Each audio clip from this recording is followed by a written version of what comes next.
Good evening हमारे प्यारे दोस्तों। स्वागत है एक बार फिर से आपके अपने यूट्यूब चैनल लर्न विद एजे के साथ। दोस्तों, आशा करते हैं आप स्वस्थ और मस्त होंगे, पढ़ाई लिखाई अच्छी खासी चल रही होगी। दोस्तों, मैं बड़े दिनों बाद आपके लिए वीडियो लेकर आया हूँ। पिछले कुछ दिनों से व्यस्तता होने के कारण मैं आपके लिए वीडियो नहीं लेकर आ पा रहा था, लेकिन अब से आपका ये वीडियो कंटिन्यू आपको मिलता रहेगा।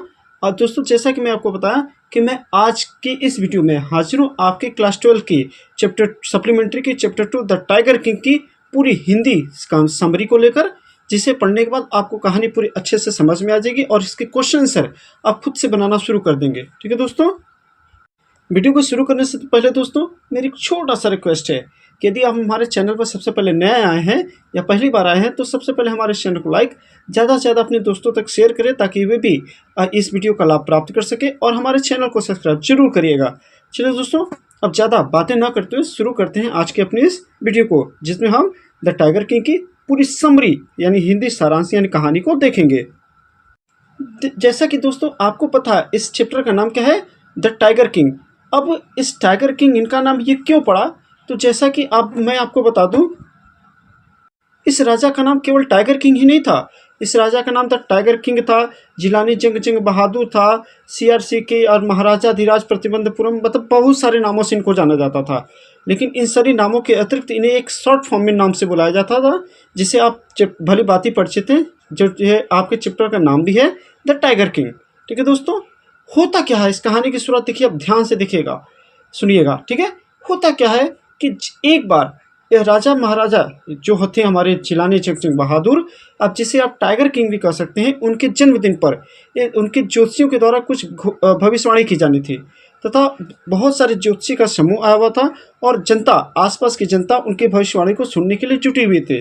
ठीक है, तो ज्योतिषी उनकी भविष्यवाणी को कहते हैं कि ये राजकुमार राजाओं के राजा, नायकों के नायक, योद्धाओं के योद्धा होंगे, परंतु इनकी मृत्यु हो जाएगी। ठीक है, और इसके बाद उनको क्या होते हैं, थोड़ी सी इतने कहने के बाद वो रुक जाते हैं, लेकिन उनके ऊपर आगे जारी रखने की प्रेशर या दबाव बनाया जाता है। तो वो कहते हैं कि राजा की एक दिन क्या हो जाएगी, मृत्यु हो जाएगी। क्या हो जाएगी, राजा की एक दिन की मृत्यु हो जाएगी। तो इतना होने के बाद ही एक चमत्कार होता है कि वह राजा जो मात्र 10 दिन का था, उसके मुँह से एक आवाज़ निकलती है। क्या वो कहता है, हे बुद्धिमान पैगंबरों, इस दुनिया में जो भी आया है उसका मरना एक दिन तय है, और इसमें कोई बुद्धिमानी वाली बात नहीं है।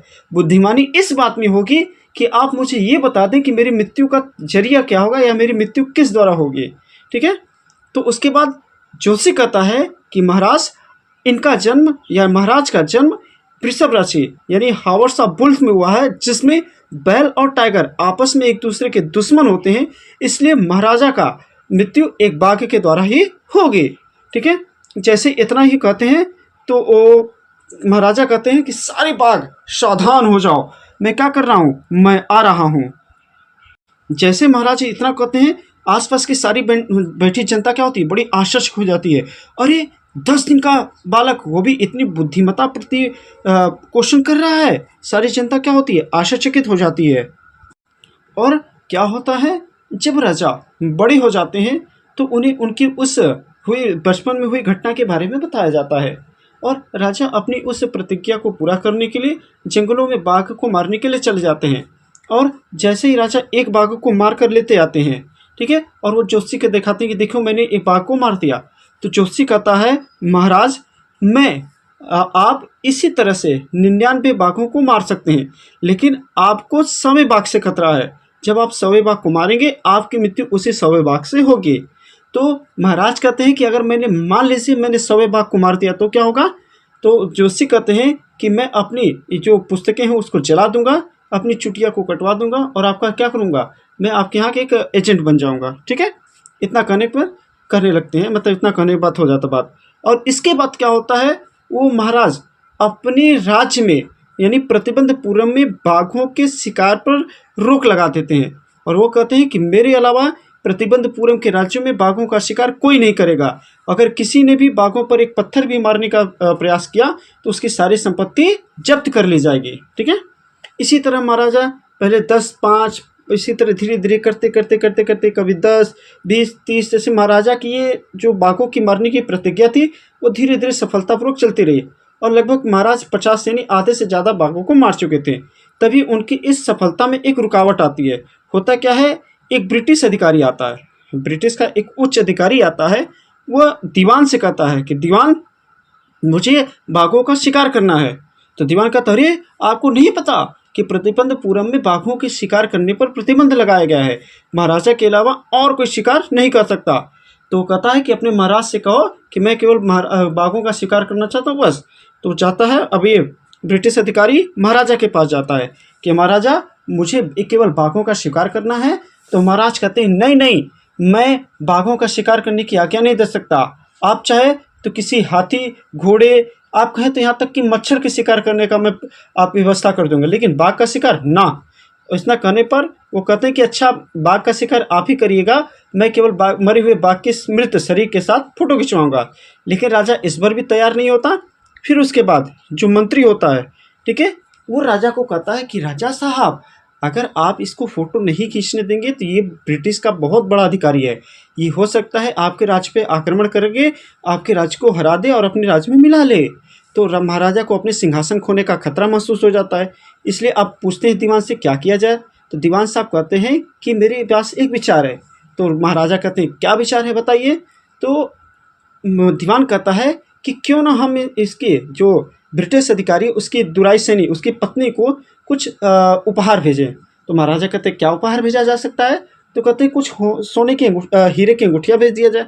तो हाँ, तो उस पर महाराजा सहमत हो जाते हैं और मद्रास के की जो कारीगर होता है उसको कुछ अंगूठियाँ बनाने की आर्डर दे देते हैं, ठीक है। और जल्द ही महाराज के पास लगभग 50 से ज़्यादा अंगूठियाँ आ जाती हैं और महाराज उसको दुराय सैनी के पास भेज देते हैं। महाराज को ये उम्मीद थी कि दुराय सैनी उसमें से 1-2 अंगूठियाँ रखेंगी और बाकी सब क्या करेंगे, वापस कर देंगे। लेकिन 1 महीने तक कोई पत्र नहीं आता है। 1 महीने के बाद दुराय सैनी के द्वारा थैंक यू या धन्यवाद के पत्र राजा को मिलते हैं और दुराई सैनी यानी ब्रिटिश उच्च अधिकारी की जो पत्नी थी उसने सारी अंगूठी को रख लिया। और उसके कुछ दिन बाद महाराजा के पास लगभग 3 लाख का बिल महाराजा के पास आ जाता है। महाराजा दुखी नहीं होता बल्कि वो खुश हो जाता है कि चलो कम से कम 3 लाख रुपए गया, मेरा राज्य तो नहीं गया, मैंने अपने राज्य को बचाने में सफलता प्राप्त कर ली। फिर इसके बाद कहानी धीरे धीरे आगे बढ़ती है और महाराजा क्या करते हैं, लगातार बाघों के मारना अपना जारी रखते हैं। लगभग 70 बाघों के मारने के बाद उनके बाघ में यानी उनके राज्य में प्रतिबंध पूरे में बाघों की संख्या पूरी तरीके से समाप्त हो जाती है। इसके बाद महाराजा क्या करते हैं, दीवान को बुलाते हैं। किसको? दीवान को बुलाते हैं और कहते हैं, दीवान मैं शादी करना चाहता हूँ। तो दीवान कहता है कि अरे महाराज, मुझ पहले से भी 3 पत्नियाँ, मैं कहाँ से आपसे शादी कर पाऊँगा। तो महाराज इस पर बहुत तेज से हंस लगते हैं, कहते हैं, ओ मूर्ख, तुमसे कौन शादी करना चाहता है। तो कहते हैं कि दीवान साहब, सबसे पहले आप आसपास के राज्यों की एक संख्या बताइए कि जिसमें एक सुयोग्य कन्या हो जिससे मैं शादी कर लूँ और साथ से साथ उस राज्य में बाघ भी हो। तो जल्द ही दीवान को एक ऐसा राज्य मिल जाता है जिसमें एक राजकुमारी भी होती है और उस राज्य में बाघों की संख्या भी ज़्यादा होती है, ठीक है। इसके बाद होता क्या है, महाराज जब भी अपने ससुराल जाते थे तो 2 या 3, 4, 5 बाघों को मारते रहते थे। ऐसे करते करते करते करते लगभग 99 बाघों को इन्होंने मार दिया। अब महाराजा के जो सफलता थी उसमें एक थोड़ी रुकावट आती है। अब जो एक बाघ का मिलना इतना ज़्यादा मुश्किल हो गया था कि महाराजा परेशान हो चुके थे। वो दीवान को बुलाते हैं और कहते हैं कि यदि मुझे एक बाघ नहीं मिला तो मैं तुम सबकी नौकरी क्या करूँगा, खा जाऊँगा या तुम्हें नौकरी से निकाल दूँगा। कुछ समय बीतने के बाद राजा के पास एक समाचार आता है। राजा के जो पहाड़ी के पास गांव था वहाँ से कुछ भेड़ गायब हो रहे थे। तो जो ग्रामीण थे वो राजा के पास इस बात को बताने आते हैं। राजा को बड़ा प्रसन्न होता है, उसे लगता है कि ये काम जरूरी ही बाघ का होगा। और राजा क्या करता है, उस गांव का 3 साल का टैक्स माफ़ कर देता है। लेकिन जैसे राजा जंगलों में शिकार करने के लिए जाता है उसे वहाँ कोई बाघ नहीं मिलता। राजा को वहाँ कोई बाघ नहीं मिलता और राजा क्रोधित होकर वहाँ के जो गांव था जिसका 3 साल का टैक्स माफ़ किया था वहाँ के बल्कि कर को क्या करता है, दुगना कर देता है, ठीक है। और ये प्रतिज्ञा लेता है कि जब तक मैं यहाँ पे बाघ को नहीं मार लूँगा मैं यहाँ से नहीं जाऊँगा। और जो दीवान होता है वो बड़ा चिंतित हो जाता है बेचारा। अब वो कहाँ से एक बाघ को लाए, तो बहुत जल्दी एक बूढ़ा बाघ था जो मद्रास के चिड़ियाघर का था। वो आकर दीवान के घर में छुपा हुआ था। अब दीवान क्या करता है, दीवान और उसकी बूढ़ी पत्नी उस बाघ को लाते हैं, कार में रखते हैं और सीधे ले जाकर जंगलों के पास, जहाँ राजा शिकार करने के लिए बैठा हुआ था या फिर जहाँ पर ठहरा हुआ था, उसके आसपास ही ले जाकर छोड़ देते हैं। और सुबह वो बाघ महाराजा के सामने आकर क्या होता है, खड़ा हो जाता है और बड़ी ऐसा प्रतीत हो रहा था जैसे बड़ी विनम्रतापूर्वक हाथ जोड़कर महाराज के सामने खड़ा हो कि महाराजा मेरे लिए कोई आज्ञा हो तो बताएं। लेकिन महाराजा इतना ज़्यादा खुश हो चुके थे, वो क्या करते हैं, बाघ पर निशाना लगाते हैं और बाघ को मारते हैं। मारने के बाद चले जाते हैं और सैनिकों को आदेश देते हैं कि इस बाघ को पूरे शाही सिंहासन शोभा यात्रा के साथ इसको राज्य में लाया जाए और सभी को पूरे राज्य में घुमाया जाए। और ये देखने के लिए कि बाघ मरा है कि नहीं, जो सैनिक होते हैं वो बाघ के पास जाते हैं।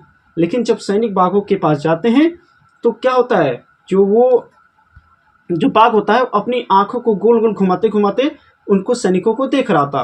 क्यों? क्योंकि बाघ इतने डर के कारण केवल उस वहाँ पर लेट गया था, मतलब बेहोश हो चुका था। अब वो दोनों सैनिक करे तो करे क्या करें। अब उन्होंने कहा कि यदि राजा को पता चलेगी ये बात तो राजा हमें मार देंगे, इसलिए वो स्वयं उस बाघ को मारते हैं और मारने के बाद पूरे राज सम्मान के साथ उसे राजा के पास, मतलब राज्य में घुमाते हैं। ठीक है, अब ऐसे चलता रहता है, राजा बड़ा खुश हो जाता है, उसे लगता है मैंने 100 बाघ को मार दिया। लेकिन राजा मारा क्या था, 99 बाघों को। कुछ समय बीतने के बाद राजा के एक जो बेटा था, राजा का बेटा था, वो उसका जन्मदिन आता है, तीसरा जन्मदिन। राजा कहता है कि मैंने बड़े दिन से बाघों के मारने के चक्कर में मैंने अपने बेटे का जन्मदिन नहीं मनाया, तो अब मैं क्या करता हूँ, अपने बेटे का जन्मदिन मनाऊंगा। इसलिए क्या करता है, पास के बाजार में कुछ अपने बेटे के लिए एक उपहार खरीदने जाता है। सारे दुकानों या बाजार में खोजने के बाद वे एक लकड़ी के खिलौने की दुकान पर रुक जाता है, जहाँ उसे लकड़ी से बना एक बाघ दिखता है। लकड़ी से बना बाघ दिखता है और वहाँ पर वो क्या करता है, उसे जो दुकानदार था वो उस बाघ, जो लकड़ी का बाघ था, उसके बारे में बढ़ चढ़कर तारीफ करता है कि महाराज इसकी कीमत 3 से 400 रुपये है, इसे बहुत अच्छे कारीगर ने बनाया था, जबकि ये क्या था, बहुत सस्ता है।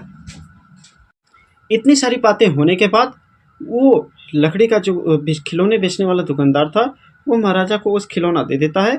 महाराजा उसे लेकर अपने बेटे के साथ एक दिन खेलने लगते हैं। और होता क्या है कि जैसा कि मैंने आपको बताया था कि वो जो खिलौना था वह एक बेकार या अकुशल कारीगर द्वारा तैयार किया गया था और उस खिलौने के ऊपर लकड़ी के कुछ खुरदरे या एक कील की तरह निकले हुए थे। और एक दिन क्या होता है, खेलते खेलते वो महाराजा के हाथों में चुभ जाता है। महाराजा को लगता है नॉर्मल घाव है और उसे निकाल कर फेंक देते हैं और फिर खेलने में व्यस्त हो जाते हैं। कुछ समय बाद और वो जो किल था धीरे धीरे वो महाराजा के शरीर में वो पूरा इन्फेक्शन फैलने लगता है। और अब जैसा कि आपको पता है कि मुसीबत के समय काम कौन आया, दीवान। वो दीवान को बुलाते हैं, कहते हैं दीवान मेरी कुछ मदद करो मेरे घाव ठीक करने में। ठीक है, तो महाराज दीवान क्या करता है, मद्रास से 3 शल्य चिकित्सक को बुलाता है जो उसका इलाज करते हैं और इलाज सफल हो जाता है, लेकिन महाराजा की क्या होता है, मृत्यु हो जाती है। इस तरह से आपने देखा कि 100 बाघ ने महाराजा से अपने क्या किया, बदला ले लिया। तो दोस्तों इस प्रकार से हमारा ये सारा अंश समाप्त होता है। आशा करते हैं आपको वीडियो अच्छा लगा हो। अगर वीडियो अच्छा लगा हो तो हमारे इस चैनल को लाइक शेयर सब्सक्राइब जरूर करिएगा। थैंक यू, धन्यवाद।